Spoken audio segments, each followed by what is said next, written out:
in a lifetime night. You don't get to experience a lot in your career and in your lifetime. And I think probably the most difficult part for the players will be that their families, their children, their loved ones, their spouses, significant others can't be there to feel the emotion that they are still probably going to feel as they experience the ring ceremony. So it's different. I think the celebration, the fans, the banner, it'll come in due time, but it'll still be a special night for the players. So obviously there's still going to be a game played.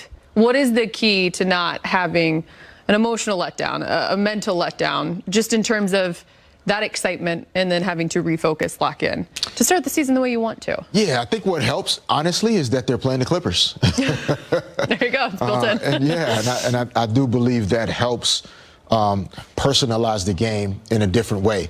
Most of the time on ring night, you're not necessarily playing your crosstown rival that has also championship expectations, and that this game means a little bit more than just this opening night thing that you can throw away.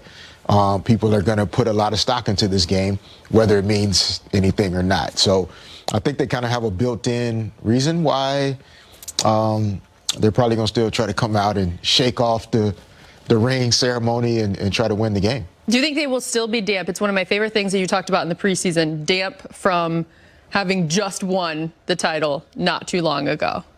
I think a little bit. Yeah. That'll still be there. Yeah, the championship residue never really leaves. And I think they'll still have some. Even in that last preseason game, the way they started the game, that's championship residue. It's just like, look, man, let's get this over with. I'm ready to get to what counts. So they'll have some of that, but I think the new players they've added, those guys that don't have that residue, it's going to be good to have those guys to remind them of what this is all about and is trying to get back to the top of that mountain again. That's where I want to transition to. We'll talk about the stars in a second, but the new guys that they did add, Montrezl Harrell, Marc Gasol, Dennis Schroeder, Wes Matthews specifically. What you saw of them a little bit there in the preseason, what excites you about them adding to the roster that's already here? I think the main thing that excites me about all of the new guys is a level of grit and physical toughness that they all play the game with. Not necessarily specialists or somebody that just shoots threes or someone that, just is a facilitator. All four of these guys get after it. They're physical. They play tough basketball. I think Schroeder has an opportunity to be a guy that can get downhill and get to the rim and finish plays for himself, make others better. Wes Matthews is going to be, I think, an underrated addition to this group. We won't always hear his name a lot, but when we look back at the games, we'll see him doing a lot of little things that make a difference. Marc Gasol's a champion, a winner, a great passer, really smart, high basketball IQ. And then Montrezl Harrell is going to bring, I think, just that passion, the dog, the fight, the competitive spirit. So I love those type of additions as opposed to just adding guys that are there maybe just to ride on the coattails of guys already here. Like, these guys are here to make noise and make a difference. One thing I always appreciate about you is that you always have your coaching cap on. And we talked about it a little bit during the preseason, the options, the good problems that Frank Vogel has on his hands. Can you shed a little perspective on that?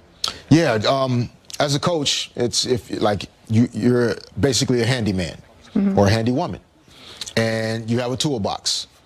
And when you open that box and there's only 2 or 3 tools in there, it's not a lot of things you can fix. Yeah. But when you can open that box and there's a tool for every situation you're going to find yourself in, that's a confident, handy person right there. And I think Frank Vogel's in that position this year where whatever the game dictates, big lineup, small lineup, offensive lineup, defensive lineup, speed lineup, size lineup, he has everything. And what makes his job tough but good and easier is having LeBron James and Anthony Davis, not their talent, but who they are as men, their character, their integrity. They seem to find a way to encourage and invite their teammates to, it's fun to be on their team. The chemistry, the way they all buy in with each other, to have all those tools and they're clanking and not mixing well with each other, that's not good. But these guys enjoy being in the toolbox together, putting work in together. And I think Frank Vogel's going to enjoy having these options this year. One final point when it comes to the superstars. We saw what they could do in just one season together. How much better can they be in their second? That's going to be the fun part. I think that's the thing that, I'll be most intrigued by is how special do they want to make this season, right? It's easy to just kind of go through the motions, win enough games to still be relevant or still be one of the best teams, and then just try to hurry up and be the best at a certain time. But that's not what Kobe Bryant was about.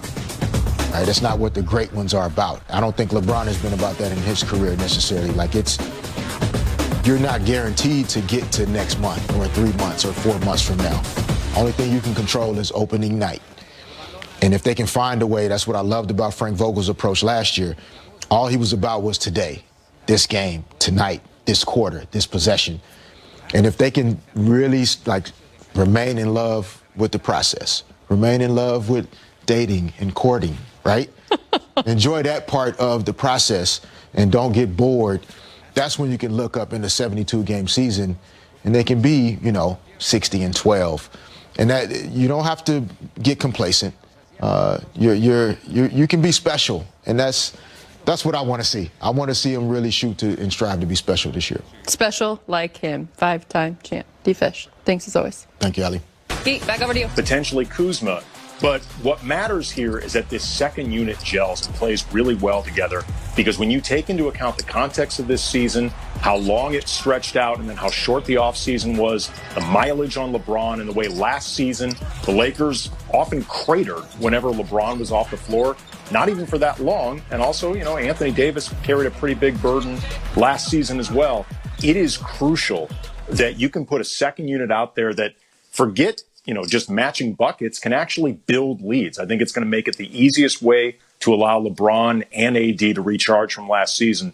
So this second unit is really critical. I really want to see what it looks like. Quickly, AK, I don't disagree that Schroeder might be better for this team coming off the bench, but do you agree that he's probably going to start? How long into the season do you think until he goes off the bench? I hope that if the Lakers ultimately think that that's what's best for the team, that he comes off the bench, they just do it right away. Yeah. Because, you might as well just hit the ground running with this. Schroeder's going to play big minutes, and I think what matters most is if he actually closes games. But I just think it makes more sense for him to be coming off the bench. Either way, I think he's going to be playing a ton of minutes with that second unit. All right, Brez, we know how deep this team is. Is there a combination, maybe a favorite lineup of yours early on that you want to see? Yeah, it's kind of like the one we showed earlier, the starting lineup from that last preseason game. I'd probably sub Schroeder in there for KCP. I like guys that can score and shoot. And I think you get this with pretty much all these guys who are not afraid to put the ball in the air. Marc Gasol, kind of the straw that stirs the drink as far as a post player who likes setting up his guys. All these guys have range. All these guys can put 20 up in a game. Maybe not Marc Gasol anymore. He only averaged about 8 points last season in Toronto. But I just like the fact that he can really extend the offense out beyond the three-point line and also get a few nice assists like we saw a lot during the preseason. I think it'll change from time to time. Do you guys have an odd man out? Like that 11th guy, Markieff Morris, THT. Remember Markieff last year, then all of a sudden he was a big-time player in the playoffs. It might be THT. And good for him for showing us what he could do in the preseason. Not a lot of run for him in that fourth and final preseason game. He's still a young guy. He's still one of the youngest guys in the entire